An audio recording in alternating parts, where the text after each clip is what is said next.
Welcome to சர்மிஸ் kitchen. இன்றைக்கி நம்ம கிச்சனில் விநாயகர் சதுர்த்தி ஸ்பெஷல் கொழுக்கட்டை ரெசிபி எப்படி செய்கிறதுன்னு பார்க்க போகிறோம். இனிப்பு பிடி கொழுக்கட்டை, காரப்பிடி கொழுக்கட்டை எப்படி செய்கிறதுன்னு பார்க்கலாம். வீடியோக்கு போகிறதுக்கு முன்னாடி நீங்கள் இன்னும் நம்ம சேனலை சப்ஸ்கிரைப் பண்ணலைன்னா சப்ஸ்கிரைப் பண்ணிடுங்க. கூட இருக்கிற பெல் ஐக்கானை கிளிக் பண்ணி ஆல் ஆப்ஷனை செலக்ட் பண்ணிடுங்க. அப்போ தான் நான் போடுற நியூ வீடியோஸ் உங்களுக்கு உடனுக்குடன் நோட்டிஃபிகேஷனாக வரும். ஃபஸ்ட்டு இனிப்பு கொழுக்கட்டை செய்யலாம். இனிப்பு கொழுக்கட்டை செய்கிறதுக்கு நான் 1 கிளாஸ் பச்சரிசி மாவு எடுத்து வச்சுருக்கேன். இந்த பச்சரிசி மாவு வீட்டில் செஞ்சது. கடையில் வாங்குகிற இடியாப்ப மாவு கூட நம்ம கொழுக்கட்டை செய்ய பயன்படுத்திக்கலாம். 1 கிளாஸ் பச்சரிசி மாவுக்கு நான் 3/4 கிளாஸ் வெல்லம் எடுத்திருக்கேன். 3/4 கிளாஸ் வெல்லம் இனிப்பு கரெக்டாக இருக்கும். கொஞ்சம் பாசிப்பருப்பை வேக வச்சு எடுத்து வச்சுருக்கேன். 1 கப் தேங்காய் துருவல் எடுத்திருக்கேன். இது கூடவே டேஸ்ட்டுக்காக கொஞ்சமாக உப்பு, 2 ஸ்பூன் நெய். பேனை ஹீட் பண்ணிக்கலாம். நம்ம எடுத்து வச்சுருக்கிற அரிசி மாவை இதில் சேர்த்துடலாம். நம்ம 2 வகையான கொழுக்கட்டை செய்ய போகிறோம் இல்லையா, அதனால் நான் 2 கப் அரிசி மாவை சேர்த்து வறுத்துக்கிறேன். அரிசி மாவை நல்லா ஜலிச்சதுக்கப்புறம் வறுத்துக்குங்க. அரிசி மாவை ஏன் வறுக்கிறோன்னா அப்போ தான் கொழுக்கட்டை வந்துட்டு நல்லா சாஃப்டாக இருக்கும். அதுக்கப்புறம் பச்சரிசி மாவுங்கிறதுனால கொஞ்சம் வளவளப்பு தன்மை இருக்கும். அந்த வளவளப்பு தன்மை இல்லாமல் கொழுக்கட்டை நல்லா சாஃப்டாக கிடைக்கணும் அப்படின்னா கண்டிப்பாக அரிசி மாவை வறுத்துட்டு செய்யுங்க. லைட்டாக வறுத்தா போதும், கலர் சேஞ்ச் ஆகிடக்கூடாது. அரிசி மாவு வறுத்தாச்சு. இப்போ நம்ம இதை ஒரு பவுலுக்கு மாற்றிக்கலாம். அரிசி மாவு மட்டும் இல்லை, நீங்கள் சிறுதானியங்களில் கொழுக்கட்டை செஞ்சாலுமே வறுத்துட்டு அதுக்கப்புறமா கொழுக்கட்டை செய்யுங்க. கொழுக்கட்டை ரொம்பவே சாஃப்டாக வரும். இப்போ ஒரு பேனில் நம்ம எடுத்து வச்சுருக்கிற வெல்லத்தை சேர்த்துடலாம். இப்போ எந்த கப்பில் அரிசி மாவு அளந்தமோ அதே கப்பில் 1 கப் தண்ணி சேர்த்துடலாம்.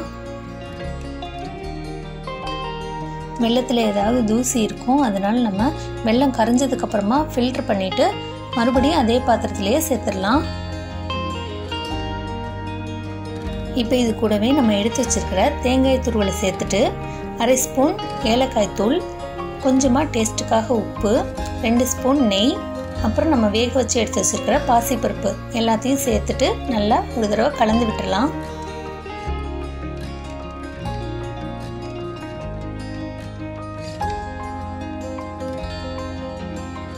இப்போ இது கூட 1 கிளாஸ் அரிசி மாவு சேர்த்துடலாம்.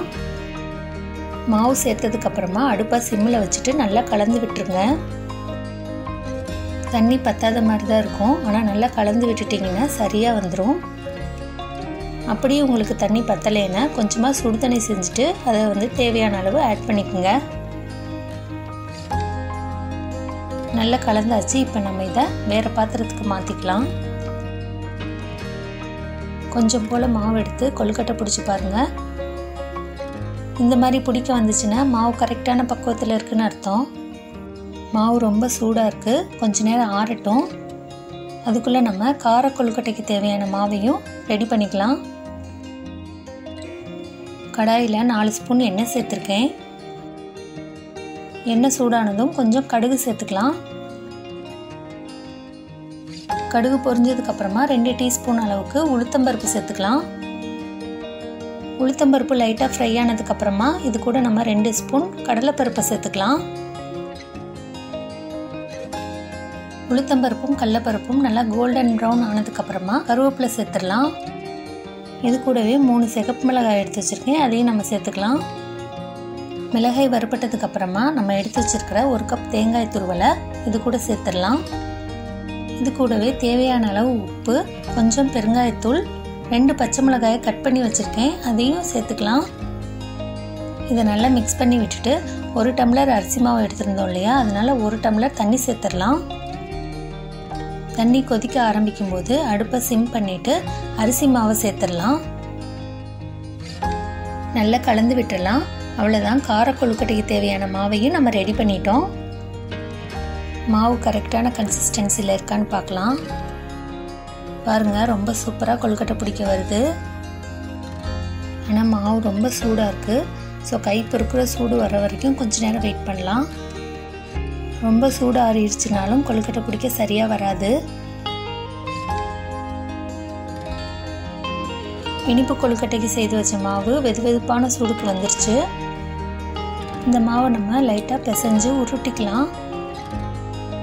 மாவு பாருங்கள் ரொம்பவுமே சாஃப்டாக இருக்குது. இந்த மாதிரி தான் இருக்கணும். அப்போ தான் நமக்கு கொழுக்கட்டையுமே ரொம்ப சாஃப்டாக கிடைக்கும். கையில் கொஞ்சமாக நெய் அல்லது எண்ணெய் அப்ளை பண்ணிவிட்டு கொஞ்சம் மாவு எடுத்து உருட்டி நம்மளுடைய விரலால் ப்ரெஸ் பண்ணோன்னே பிடி கொழுக்கட்டை ஷேப் வந்துடும். ரொம்பவுமே ஈஸியான ரெசிபி, கொஞ்ச நேரத்துலேயே செஞ்சிடலாம்.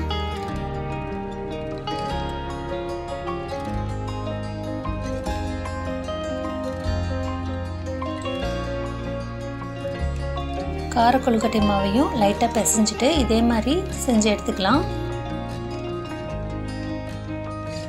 தேங்காய் பூரணம் வச்சு கொழுக்கட்டை எப்படி செய்யறதுங்கிற வீடியோ ஏற்கனவே நம்ம சேனலில் போட்டிருக்கோம். அதோட லிங்கை நான் டிஸ்கிரிப்ஷன் பாக்ஸில் கொடுத்துருக்கேன். தேவைப்பட்டால் அந்த வீடியோவையும் பாருங்கள். இதை நம்ம இட்லி பாத்திரத்தில் வச்சு வேக வச்சு எடுத்துக்கலாம். இட்லி பாத்திரத்தில் தண்ணி கொதிச்சதுக்கு அப்புறமா செய்து வச்சிருக்கிற கொழுக்கட்டைகளை உள்ளே வைங்க. இதுவும் கொழுக்கட்டை சாஃப்டாக வர்றதுக்கான ஒரு டிப்ஸு, கண்டிப்பாக ஃபாலோ பண்ணுங்கள். 10 நிமிஷம் போதும், கொழுக்கட்டை நல்லா வெந்துடும். இப்போ 10 நிமிஷம் ஆயிடுச்சு, திறந்து பார்க்கலாம். கொழுக்கட்டையெல்லாம் சூப்பராக வெந்திருக்கு.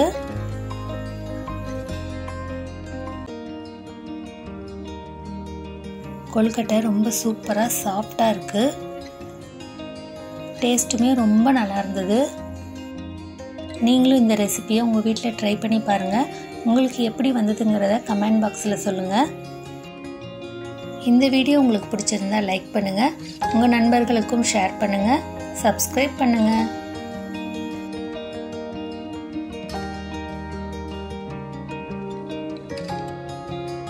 தேங்க்ஸ் ஃபார் வாட்சிங்.